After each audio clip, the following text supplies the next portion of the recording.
Sa eksena, nag-uusap si Chumo at ang monster tungkol sa isang mahiwagang ritual para sa cadaver cultivation o ang pagkukultivate ng patay na katawan para maging immortal. Isa sa pinaka-importante pero mahirap na bahagi ng ritual ay ang pagkakaroon ng isang ghost bride o mumunting asawa na may partikular na petsa at oras ng kapanganakan. Nagtataka si Chumo kung paano nakahanap agad ang monster ng kanyang mumunting asawa sa loob ng isang buwan. Sinagot siya ng monster na mayroong isang grupo ng mga tao sa Floating Cloud City na nagbebenta ng mga katawan para sa ganitong ritual. Ang mga kliyente ng grupo ay iba't ibang uri ng supernatural na mga nilalang tulad ng mga multo, Diyos, at mga tao na nagnanais maging immortal, tulad ng monster. Si Henshu ay nagtanong kung paano nila matatagpuan ang mga ito na tinatawag niyang body traffickers. Sinabi ng monster na mahirap hanapin ang mga body traffickers, at mas mainam na maghintay na lamang sila sa tindahan ng mga kabaong kung saan maaaring bumalik ang mga ito. Bigla ring nag-alala ang monster kung bakit hindi pa bumabalik ang kanyang sariling Taoist companion o mumunting asawa. Lipat tayo sa eksena sa kulungan. Narinig ni Liwan at ng kanyang asawa ang isang nakakatakot na tunog. Sinabi ni Liwan na konektado ito sa isang babae sa kulungan dahil dumarami ang pagtuktok niya sa mga rehas. Mukhang nagwawala na ang babae. Balik tayo sa eksena kung saan nasa tindahan ng mga kabaong ang monster, Chumo at Henshu. Nag-aalala at frustrated ang monster dahil hindi pa bumabalik ang kanyang Taoist companion o mumunting asawa na kritikal para sa kanyang pagiging immortal. Sinubukan ni Chumo na kalmahin ang monster. Sinasabi na ito ay bahagi na marahil ng kanyang tadhana dahil ang pagiging immortal ay labag na sa likas na batas ng kalikasan. Ngunit ayaw tanggapin ng monster ang ideya ng tadhana. Sa halip, biglang itinuro si Henshu at sinabing pwede siyang maging bagong Taoist companion. Nagulat si Henshu at ipinaliwanag na hindi ito maaaring mangyari dahil siya ay lalaki at kailangan pa ng partikular na petsa at oras ng kapanganakan para sa ritual. Nagpumilit ang monster na gawing Taoist companion si Henshu para makamit kahit paano ang kalahating immortalidad. Sinabi ng monster na walang importansya kung lalaki o babae si Henshu dahil sa kanyang desperasyon.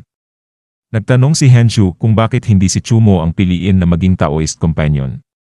Sagot ng monster, si Chumo ay kanyang alagad at may iba siyang tungkulin sa mortal na mundo, kaya hindi pwede.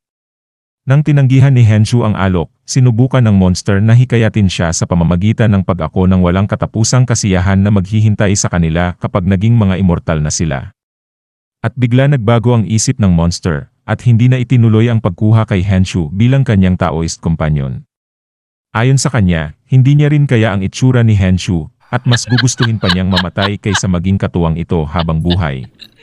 Sinabi ng monster kay Chumo na ituloy na lang ang pag-promote ng cadaver nurturing technique at pagkatapos ay lumabas ng bahay. May isang malaking flash beam na pumunta patungo sa monster na nagpapahiwatig na baka ito na ang kanyang wakas. Nagpasalamat si Chumo kay Henshu dahil sa kanyang presensya, napili ng monster ang kanyang sariling kapalaran. Sinabi ni Chumo na kahit medyo kakaiba ang monster, isa itong tapat na tao at magiging mahirap para sa kanya na patayin ito kung kinakailangan. Matapos ang malaking pagsabog mula sa beam na yon, nawala na ang monster. Lumabas ang isang notifikasyon sa sistema ni Chumo na nagsasabing nasira na ang historical mainline node na si Coffin Guy o monster. Tumaas din ang level ng alertness ng isang entity na tinatawag na Phantom Demon. Kapag umabot sa level 10 ang alertness, matutukoy na ng Phantom Demon ang lokasyon ni Chumo. Nagulat si Henshu sa nangyari, at tinanong si Chumo kung ano ang kanyang susunod na hakbang. Sinagot ni Chumo na ang tanging clue na natira para sa kanila ay ang body trafficker na nagbigay ng ghost bride sa monster. Nagpatuloy ang usapan ni Chumo at Henshu tungkol sa kung paano hahanapin ang body trafficker. Sinabi ni Henshu na maaaring humingi ng tulong sa ibang cultivators na nasa secret land. Tumanggi si Chumo at sinabing wala silang oras.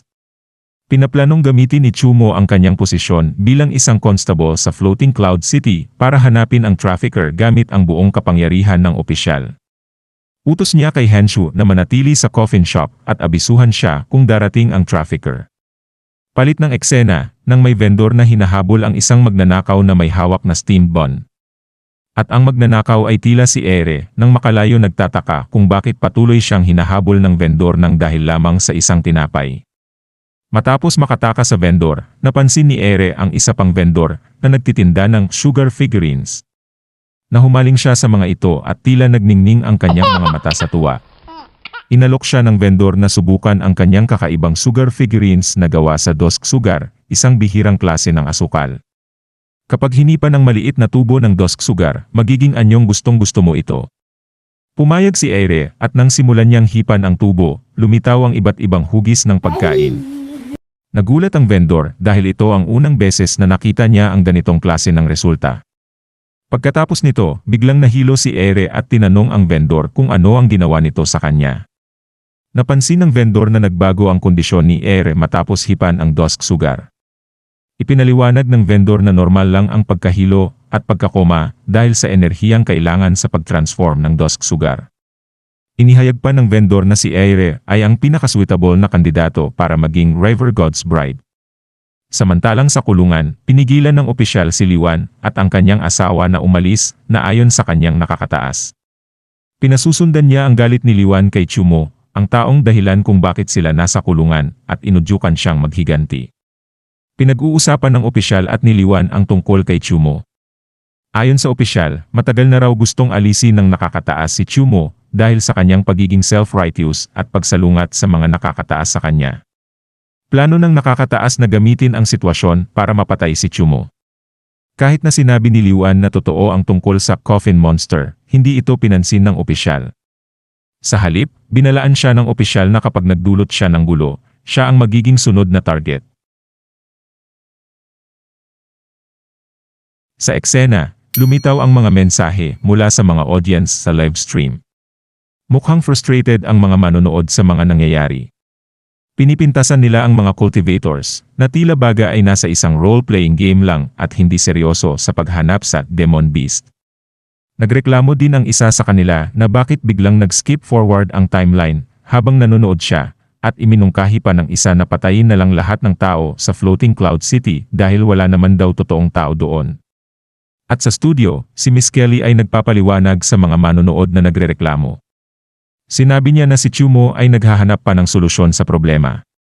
Tinalakay din niya ang issue ng disordered live broadcast time, at sinabing ito'y dahil nasa Forgotten Land, ang Floating Cloud City kung saan iba ang pag-agos ng oras.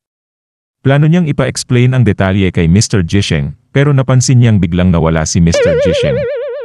Sinabi naman ni Miss Lasbiswang na umalis na raw ito dahil may biglang lakad, pero iniisip nila na baka tumakas na lang ito.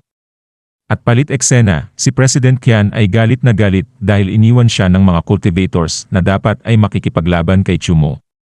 Nagtanong ang convoy kung ano ang nangyari, at sinagot ni President Qian na lahat ng mga cultivators ay umurong na sa laban. Ang convoy sa kabilang banda ay nagbigay ng konteksto. Sinabi niya na inaasahan na nilang mangyayari ito. Dahil sa live broadcasting ng Secret Land app, nalantad ang mga pangyayari sa Floating Cloud City. Ang totoo sa likod ng pagkawala ng Floating Cloud City ay isang bagay na hindi kayang harapin ng apat na pangunahing sekte. Kaya inilagay ng Group Alliance ang karagdagang suporta para kay President Qian. Samantala sa isang kuweba, magkasama sina Ku Chansin, ang leader ng Dantai Bidong, at Xiang Kongchen, ang leader ng Tai Firehouse.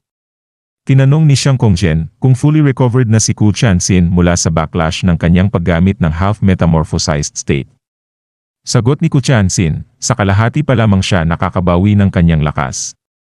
Nagmungkahi si Xiang Kongchen na dapat ay tawagin nila ang dalawang iba pang leader ng sekte dahil sa laki ng gawaing pagwasak sa Secret Land. Ngunit ayon kay Ku Chansin, wala nang dapat ipangamba dahil sapat na ang kanilang combined efforts. Dagdag pa niya, ang dalawang iba pang leader ay nasa kalaliman ng dagat upang gisingin ang isang mahalagang tao. Nag-umpisa na si Ku Chansin sa pag-extract ng core ng Secret Land at pagkapalabas ng core ay gagamit si Xiang Kongchen ng Thunder Technique para tuluyang wasakin ang Secret Land. Sa mga huling sandali, nagmumukha itong isang itim na butas sa hangin. At agad na nagprepare si Xiang Kongchen ng kanyang atake na tinawag niyang Primordial Thunderbolt. At sa gitna ng kanilang pagsasanibwersa para wasakin ang Secret Land, biglang may isang barrier na galing kay Mr. Jisheng na nag-interrupt sa kanilang atake. Nagulat sina Ku Chansin at Xiang Kongjian, at tinanong si Mr. Jisheng kung bakit siya naroon. Ipinaliwanag ni Mr. Jisheng na nais niyang pigilan ang dalawang leader ng sekte sa kanilang balak. Ayon sa kanya, kapag nawasak ang Secret Land at namatay ang lahat ng cultivators na naroon, magiging vulnerable ang Earth sa pagsalakay ng mga demon beasts na magdudulot ng malaking pagkasawi sa mga inosenteng tao. Tumugon si Xiang Kongjian na kung mabibigo ang Secret Land War, magiging daan ito para sa mga demon beasts na salakayin ang Earth at magdudulot ito ng mas malalang pagkasawi. Dagdag pa niya, marami nang namatay at nasaktan sa digmaan, kaya mas mainam na wasakin na lang ang Secret Land ng maaga. Sinagot ni Mr. Jisheng ang dalawang leader ng sekte, sinasabing ang totoong dahilan ng kanilang pag-aksyon ay para itago ang katotohanan tungkol sa pagkawala ng Floating Cloud City. Inilahad niya na ang mga unang demon beasts ay kinalaunang tinawag ng mga cultivators mula sa 4 na pangunahing sekte, isang impormasyon na akala ng dalawa ay hindi alam ng iba. Nagulat si Xiang Kongjian at tinanong kung paano nalaman ni Mr. Jisheng ang sikreto. Sinagot siya ni Mr. Jisheng na hindi dapat banggitin ang pangalan ng Kang Wu at Yurtimethen sa ganitong usapan dahil may nagawa na silang maganda para sa mundo. Tinanong niya si Xiang Kongjian kung mas mahalaga sa kanya ang reputasyon ng kanyang sekte kaysa sa kaligtasan ng mundo, at binanggit na nakakahiya ito lalo na't siya ang kasalukuyang leader ng Tai Firehouse. Pinilit ni Ku Chansin na ituloy ang kanilang plano at sinabing walang dahilan para makialam si Mr. Jisheng. Sabi niya, kung hadlang si Mr. Jisheng, kailangang patayin ito. Sinang-ayunan ito ni Xiang Kongjian at sinabihan si Mr. Jisheng na huwag siyang piliting patayin. Ngunit iginiit ni Mr. Jisheng na hindi siya papayag na wasakin ang Secret Land at itinataguyod niya ang paniniwala kay Chumo. Ayon sa kanya, magdadala si Chumo ng bagong pag-asa at pagbabago para sa tao. Sumigaw siya at sinabing hindi niya hahayaang hadlangan si Chumo kahit pamamatay siya dahil dito. At dito na po muli natatapos ang yugtong ito. Maraming salamat po. Huwag pong kalimutan mag-like at mag-subscribe para sa mga susunod na kabanata. Hanggang sa muli.